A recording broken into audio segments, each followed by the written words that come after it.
Hello everyone. My name is Gemma Urton. I am an actress. Some of you may or may not know me from Emmerdale, Holby City. Emmerdale, I played Sam Dingle's girlfriend, hair back, no makeup on, hoodie. And I was due to come into the Very offices this week, and obviously that didn't happen because of the coronavirus. And I had a chat with Very and still wanted to do something for them and their staff.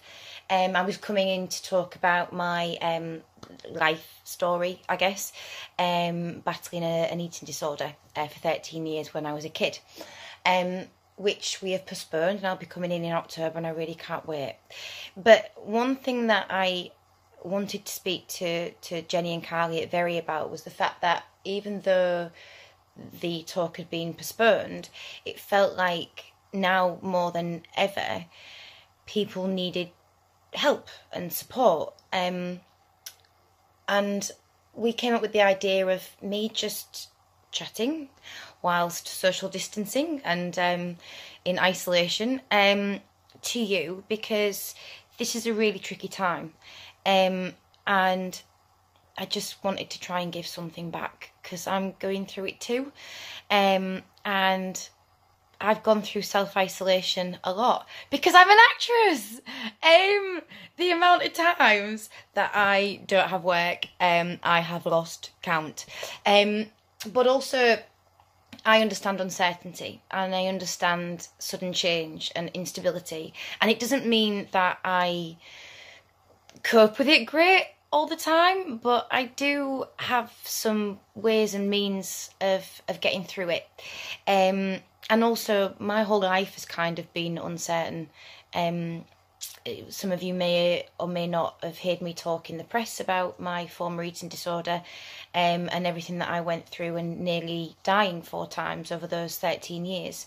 I didn't see those times coming, and even though what I was doing was on self-destruct mode, I've had the uncertainty of being alive. I've had the uncertainty of jobs. I've had the uncertainty of where I'm going to live. I've, in terms of either being in hospitals, units, or at home, or God knows where. Uncertainty of finances. Again, being an actress, you never know where your next paycheck's coming from. Which, you know, just recently, when this all happened, I was on tour.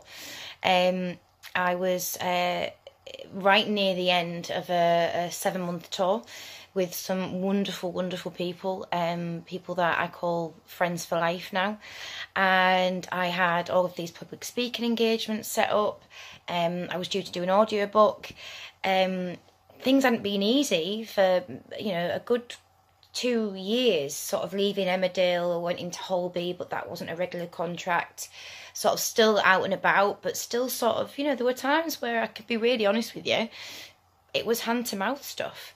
But I worked so hard and felt like the last year or so I was really getting back into a groove and a stability, and for the first time I knew where my rent was coming from, and it was just amazing. And then the rug just got pulled from underneath my feet, and it did for everyone. And all of a sudden the tour was cancelled, day after day within the space of a week. Public speaking gigs cancelled, audiobook cancelled, filming that I had cancelled, my future savings gone, not knowing how to keep this roof over my head, the loss of not seeing friends all of a sudden at work every day, and then we go into lockdown. So on top of everything, you're now completely on your own. Although I'm not. My little dog's there. She's fast asleep. You might hear her snoring in a minute. She'll probably jump on me. The joys of working from home. She'll hear somebody knock on the door. Not that anybody's going to knock on the door in this current time, but you know what I mean, don't you? So what I'm saying is I get it. I totally get it. And it plays a massive part on your mental health. I'm not a professional therapist. I'm not a medic. I don't understand the ins and outs. The coronavirus is ever changing on a daily basis, and we all have to try and go with that and go through the motions and listen to what we think is right and not do any scaremongering and not get sucked in by, you know, lots of social media and news. And basically what I'm saying is I'm not an expert, but what I am is a human being.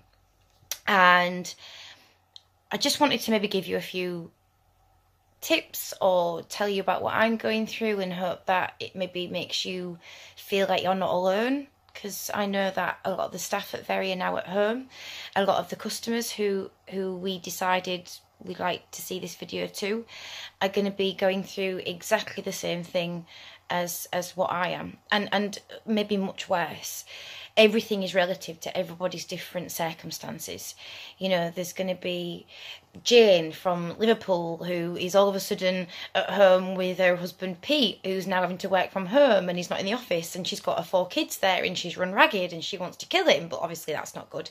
Nobody wants to commit manslaughter at the moment, but still that feeling of like being boxed in and frustration and wanting to sort of shout at everyone, and the kids wanting everything of you, you know, to the other extreme of me. I'm not in Hull with my family. I don't know when I'm going to see my mum and dad again. I don't have children. You know, I don't have a partner.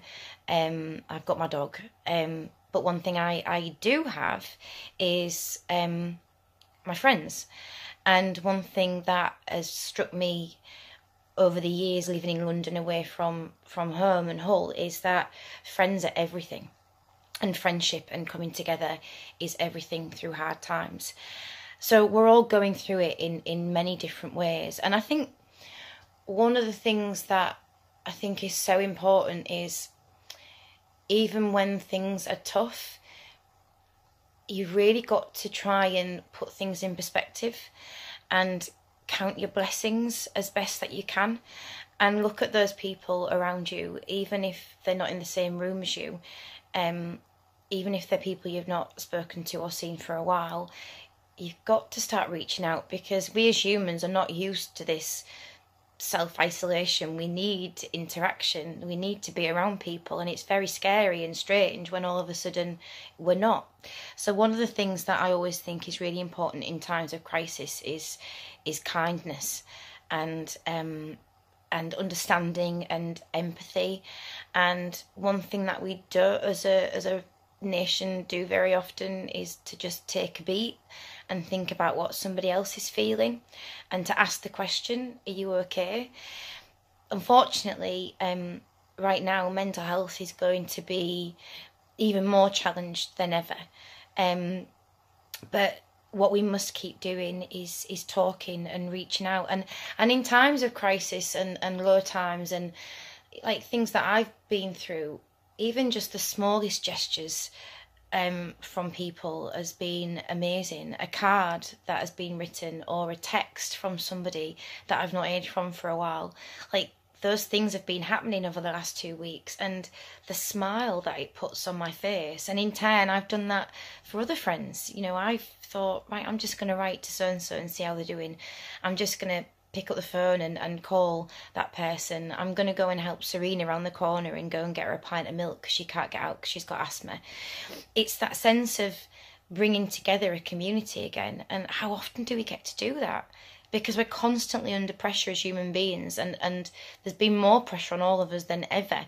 You know, with social media, with Instagram, with Facebook, with keeping up with the Joneses. Like, it's bloody tiring.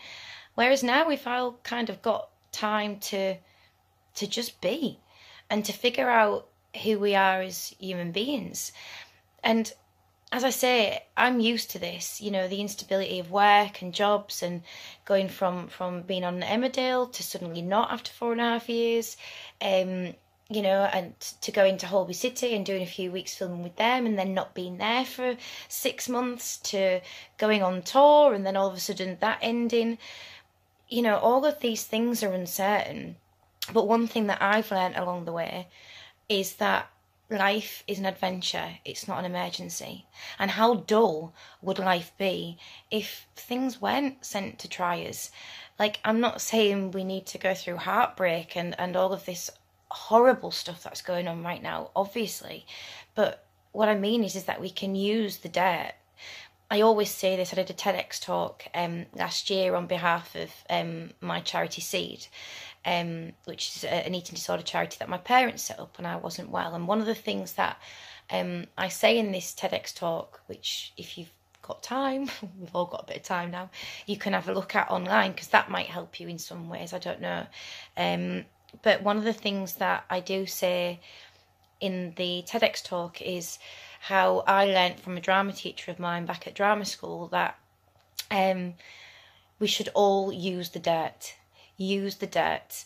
And that means that use every single bit of dirt that has been thrown at us in the past, or even in this present situation, and turn it and use it to grow flowers, because you can grow flowers where dirt used to be.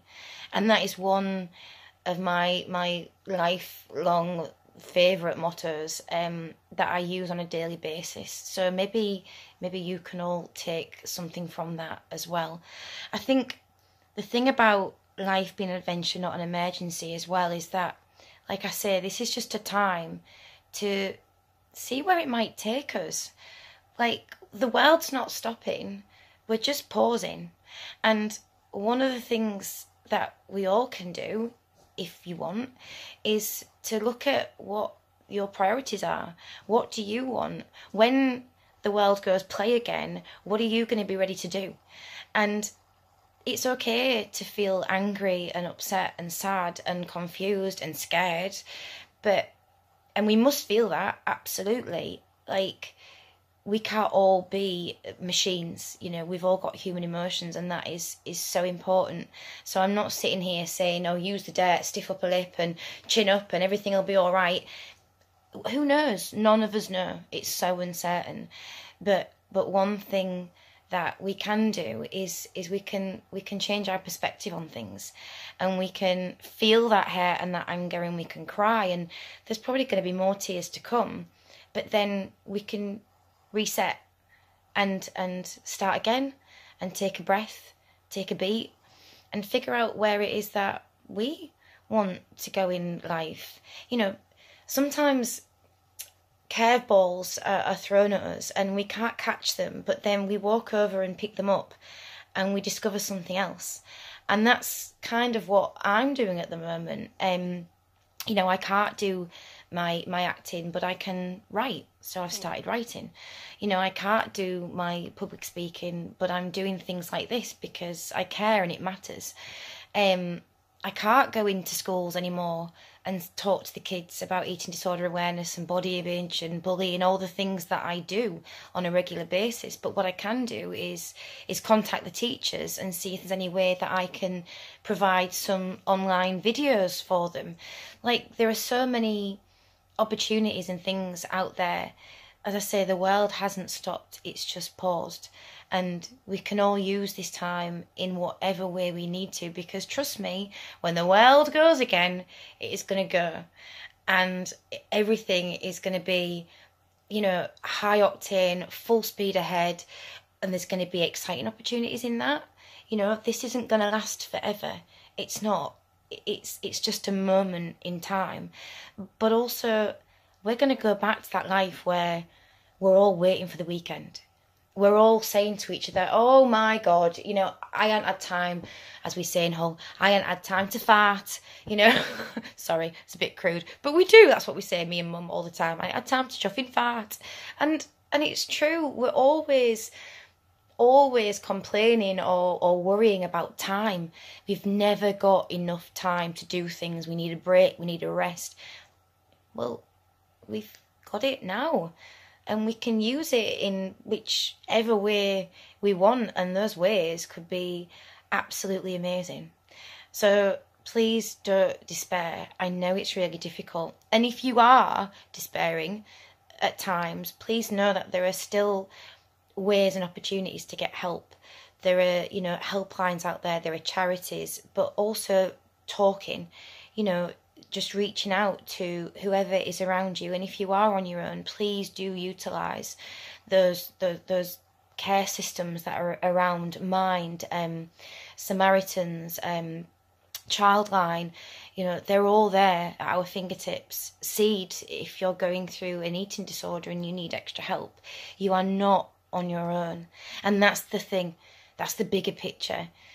We're all allowed to feel our moments of feeling like a victim and woe is me, and that's absolutely natural.